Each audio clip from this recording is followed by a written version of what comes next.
বাড়িটা যেন বড্ড বেশি ফাঁকা ফাঁকা লাগছে আজ। এই কয়েকটা দিন যে 2-4 জন দূরের আত্মীয় পরিজনেরা ছিলেন, তারাও শ্রাদ্ধানুষ্ঠান ইত্যাদি মিটে যেতেই চলে গেলেন। এখন এই বিশাল বাড়িতে 3টি মাত্র প্রাণী।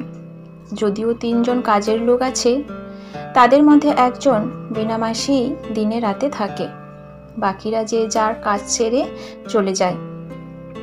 কিন্তু বিনামাসিও হঠাৎ অসুস্থ হওয়ায় তার ছেলে এসে মাকে গ্রামে নিয়ে গেছে। তার ফিরে আসার সম্ভাবনাও কম। এখন তো তবুও প্রদোষ আর ওর স্ত্রী উর্মি রয়েছে, কিন্তু তারপর মাধবীলতা দেবী এই 72 বছর বয়সে একা এই বিশাল বাড়িতে থাকবে কি করে? উর্মি যে শাশুড়িকে কোনো মতেই অস্ট্রেলিয়ায় পাকাপাকিভাবে নিয়ে যেতে রাজি হবে না, তাও প্রদোষ জানে। এই নিয়ে কয়েক পত্তন কথোপকথন, কথা কাটাকাটি সবই হয়ে গিয়েছে। এখন যদি জোর করে প্রদোষ নিয়েও যায় মাকে, উর্মি হয়তো সরাসরি রুক্ষ ব্যবহার করবে না, কিন্তু স্পষ্ট এড়িয়ে চলবে, চূড়ান্ত উদাসীনতা দিয়ে বুঝিয়ে দেবে সবটা। তাতে মায়ের মানসিক যন্ত্রণা বাড়বে বই তো, কমবে না। কিন্তু মাকেই বা এভাবে ফেলে ও যায় কি করে? কথাগুলো মনের মধ্যে নাড়াচাড়া করতে করতে প্রদোষ এসে ওর বাবার ছবিটার সামনে দাঁড়ায়। ছবিটা কি ভীষণ রকম প্রাণবন্ত, যেন এখনই কথা বলবে বাবা। প্রদোষের মনে হচ্ছে বাবা এই বুঝি তার চিরপরিচিতি ভঙ্গিতে চোখ দুটি বন্ধ করে মাথা নেড়ে বলবে, এত ভাবিস না বুকাই, আমি তো আছি তোর পাশে। প্রদোষ যেন মুহূর্তের জন্য একটু চমকেই উঠল। সত্যিই কি বাবা বলছে কথাগুলো? ছবিটার সামনে মাথা নত করে সে বলে, বাবা, খুব অসহায় লাগছে আমার, কি করি বলো তো? মাকে একা রেখে যাই কি করে? আর চাইলেই তো সব ফেলে পাততাড়ি গুটিয়ে এদেশে চলে আসা যায় না। ওদিকে উর্মি তো বলেই রেখেছে এদেশে সে কয়েকদিনের জন্য বেড়াতে আসতে পারে, কিন্তু পাকাপাকিভাবে এমুখো সে হবে না। আমার কি করা উচিত বাবা? বাবা, তুমি সব সময় বলতে মানুষ একটা পরিস্থিতিতে যতই দাবি করুক যে সে কনফিউজড, আদপে তার অন্তরে কিন্তু উত্তরটা ঠিক জানা থাকে, কেবল সেটা মেনেই উঠতে পারে না। তুমি ঠিকই বলতে বাবা। আমিও এই কদিন ধরে ভাববার পর অনেকখানি সাহস জোগাড় করে শেষ পর্যন্ত নিজের কাছে স্বীকার করেছি যে মাকে সত্যিই নিয়ে যাওয়া সম্ভব নয়। কিন্তু এই কিন্তুটাই যে আমার পিছু ছাড়ছে না বাবা। মাসিমা, নারকেল কোড়া হয়ে গেছে, গুড়টা পাক দিয়ে দেব? এক মনে বালিশের কভার কাঁথা স্টিচ করছিলেন মাধবীলতা দেবী। সাবানার কথায় মাথা তুলে বললেন, তুই আগে খেয়ে নে, বেলা হয়ে যাচ্ছে। ও বাড়ি যাবি আবার, এরপর খাওয়াই হবে না তোর, বাকিটা আমি করে নেব। তুমিও তো খাওনি, সেই কখন থেকে সেলাই নিয়ে বসেছ। নিজের বুঝি অবেলা হচ্ছে না? মাধবীলতা চোখের চশমাটা খুলে হেসে বললেন, এই যে এলেন আমার ঠাকুমা। বলি, তুই এত খবরদারি করিস কেন বলতো?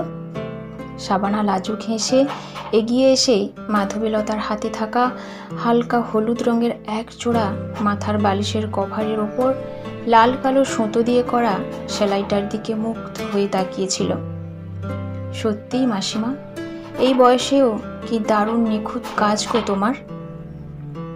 মাধবীলতা সুতোর বাক্স গুছিয়ে রাখতে রাখতে মিথ্যে বকুনের স্বরে বললেন, বয়স আবার কি রে, সবে তো 72। বলেই হেসে উঠলেন, তুই আমায় বুড়ি বলতে চাস? তুই বুড়ি, বুঝলি?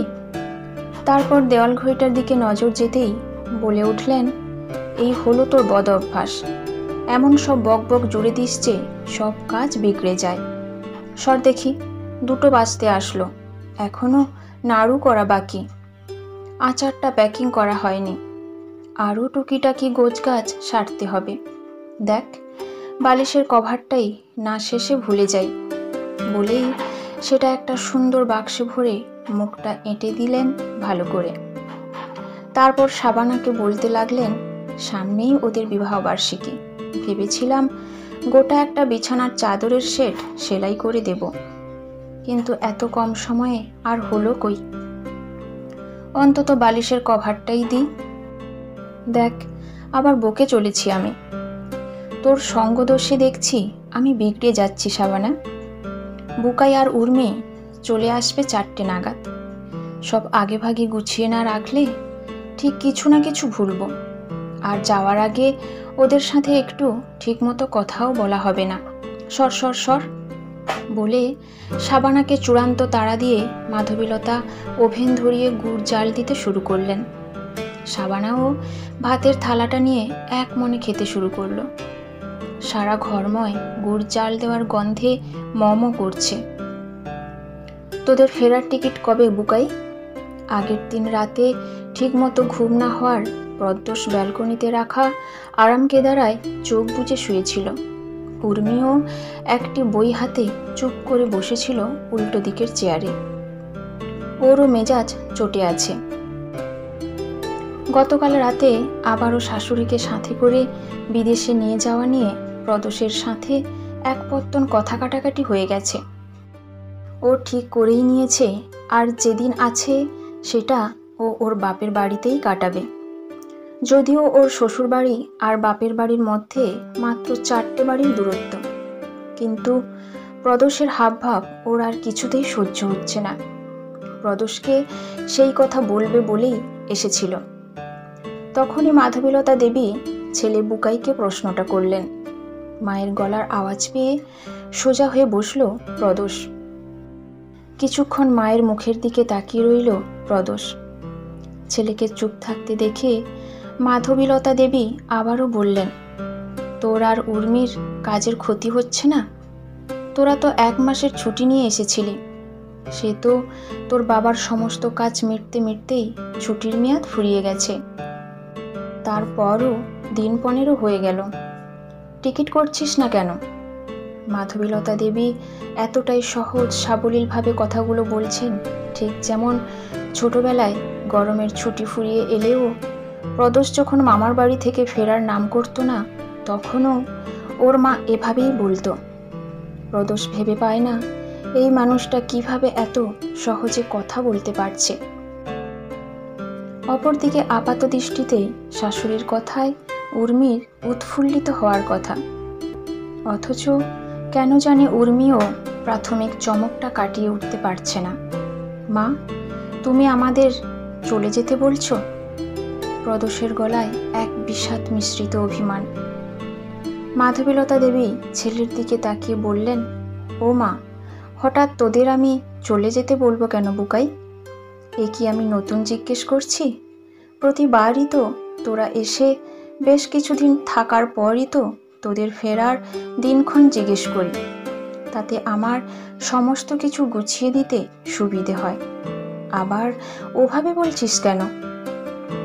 প্রদোষের উত্তরের অপেক্ষা না করে মাধবীলতা দেবী নিজেই বললেন, আমাকে নিয়ে দোটানায় পড়েছিস? ভাবছিস আমায় নিয়ে যাবি না রেখে যাবি? মা, যে সত্যটা প্রদোষকে প্রতিনিয়ত তাড়া করছে, সেটা যে এত অনাড়ম্বরভাবে সামনে এসে দাঁড়াবে তা ওর ভাবনার অতীত ছিল। এমনকি উর্মি পর্যন্ত শাশুড়ির এমন প্রশ্নে রীতিমতো থমকে যায়। দুজনেই যেন কোনো কথা খুঁজে পায় না। মাধবীলতাই তখন খুব সহজভাবে বললেন, দেখ বুকাই, তোর বাবা সেকালের মানুষ হলেও নিজের স্ত্রীকে মননে চিন্তকে একেবারে গড়ে পিটে তৈরি করে গেছেন। তুই আমাদের একমাত্র সন্তান হওয়া সত্ত্বেও আজ প্রায় 20 বছর ধরে তোর বিদেশে থাকা নিয়ে আমরা অন্যদের মতো কিন্তু একদিনের জন্যও হাহুতাশ করে বলিনি যে শেষ বয়সে আমাদের একটা অবলম্বন নেই। তোর বাবা সব সময় বলতেন, সন্তানকে পাখির শাবকের মতো লালন করবে মাধু।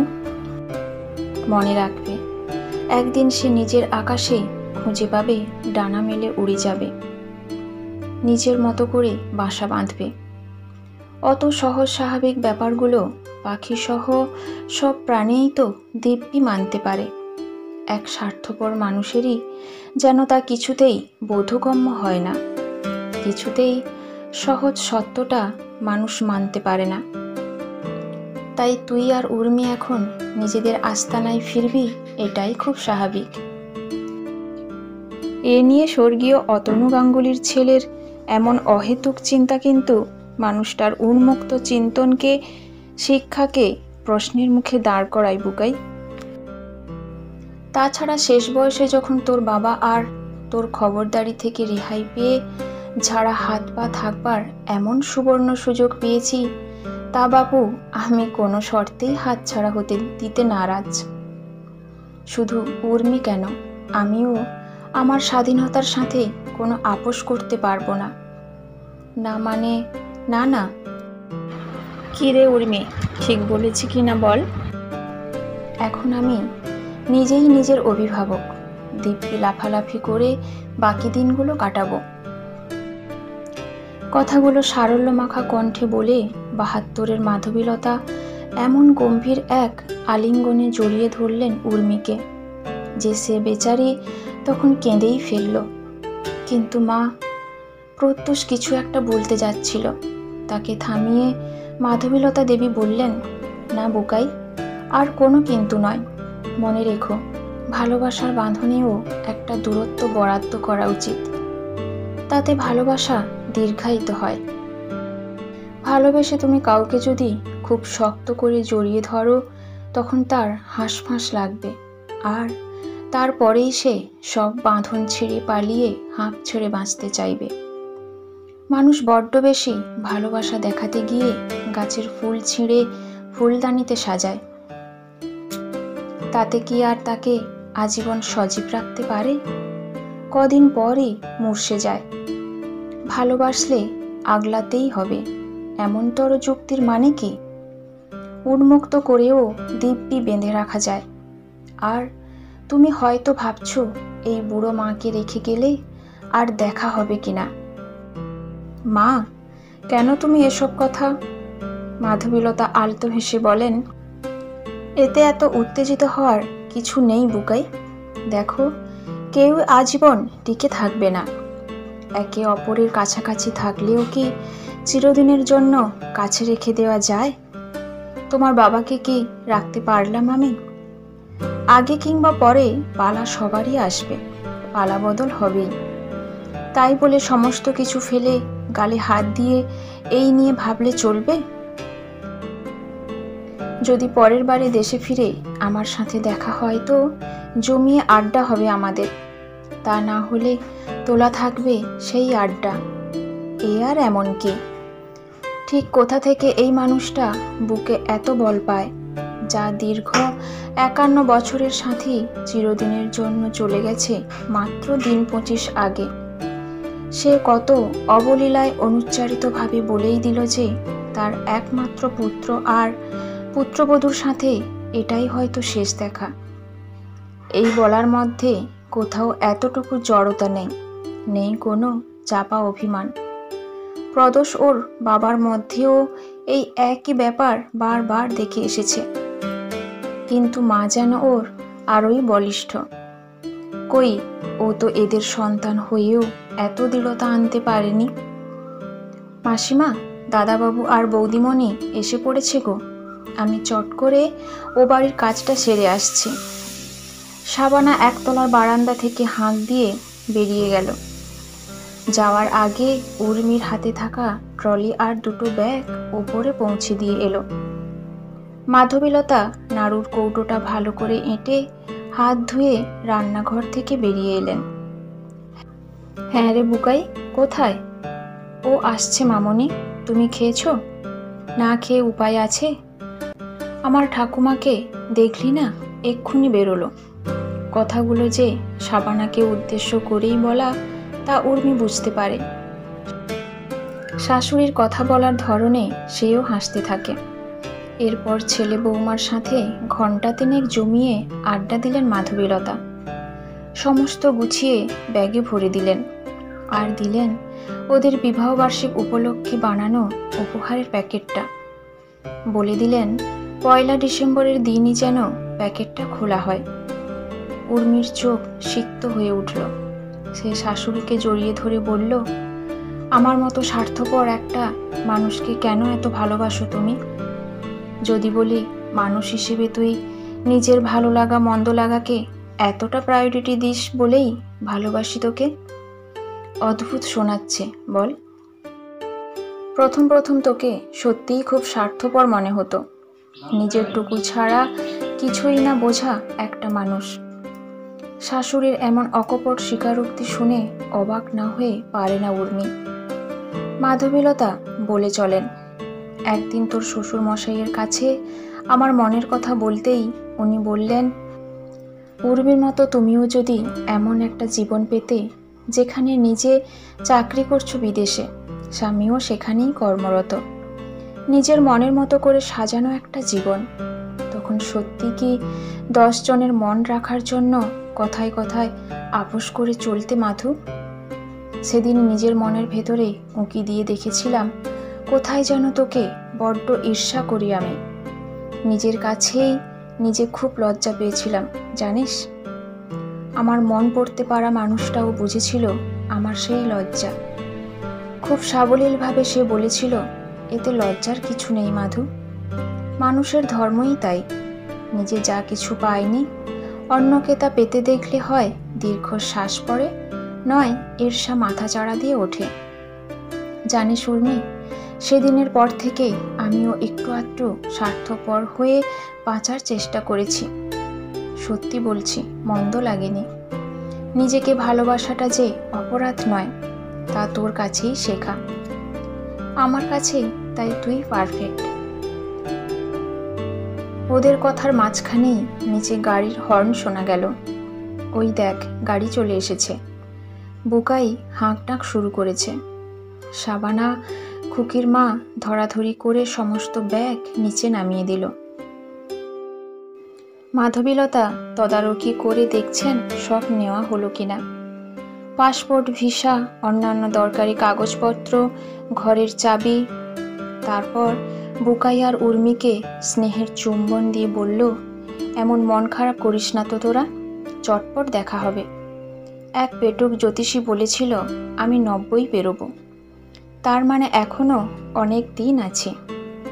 বলেই এমন চোখ মুখ করলেন যে বুকাই উর্মি না হেসে পারল না। উর্মি আর বুকাই মাধবীলতাকে প্রণাম করে গাড়িতে উঠে পড়ল। গাড়িটা এগিয়ে গেল গলির মোড়ের দিকে। পাশেই শাবানা আর খুকির মা দাঁড়িয়েছিল। শাবানা গাড়িটার দিকে হাত নাড়ছিল। তাকে তাড়া দিয়ে বলল মাধবীলতা, নে তোর হাত নাড়া হলো, যা গিয়ে বেশ কড়া করে দুধ চা করত, কটা আলুর চপ করা আছে, মাইক্রো ওভেনে গরম দিস, বেশ আয়েশ করে চা আর চপ খাবো। খুকির মা হাতের কাজ ছেড়ে চলে আয় উপরে। শাবানাও তেমনি চোখ পাকিয়ে বলল, এই দেখো ছেলের বউ যেতে না যেতেই পুরীর বায়না শুরু। বেশ করেছি, বায়না করেছি। মাধবীলতা গাঙ্গুলি এখন যা ইচ্ছে তাই করবে, বুঝলি? আমিই আমার গার্ডিয়ান। ওনার কথা শুনে শাবানা আর খুকির মা দুজনেই হেসে ফেলল। সন্ধ্যারতির পর মাধবীলতা দোতলায় তার স্বামীর স্টাডি রুমে দেয়ালের টাঙানো ছবিটার সামনে এসে দাঁড়ালেন। ছবিটার দিকে তাকিয়ে বললেন, দেখো আমি পেরেছি আগল খুলতে, ঠিক যেমনটা তুমি শিখিয়ে গিয়েছিলে। মনে আছে তুমি বলতে, মাধু, ভালোবাসা যখন পায়ের শিকলে পরিণত হয় তার চাইতে সর্বনাশা এই পৃথিবীতে আর কিছু নেই। আমি তা মনে রেখেছি গো, ঠিক মনে রেখেছি। খুলে দিয়েছি সেই শেকল। আজ হতে আমিও মুক্ত।